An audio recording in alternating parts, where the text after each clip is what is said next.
this outer portion, this darker portion is called as the cortex, right? This is cortex. And then we have medulla.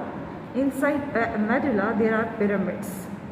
You can see here, these are the pyramids. Now these pyramids, they have radial stripes.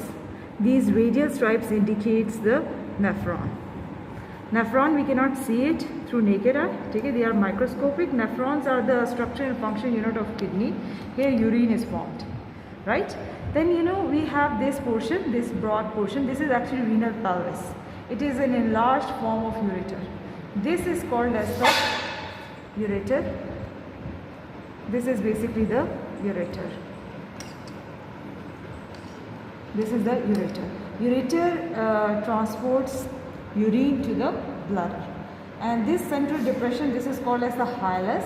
Hilus is where the ureter enters, and also the blood vessels like renal artery, renal veins and nerves, they enter inside the kidney.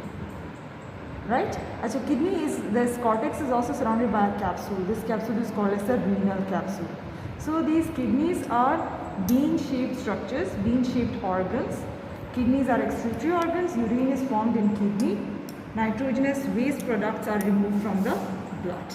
So it consists of two distinct regions. Outer is cortex and inner is medulla. Right? Yes.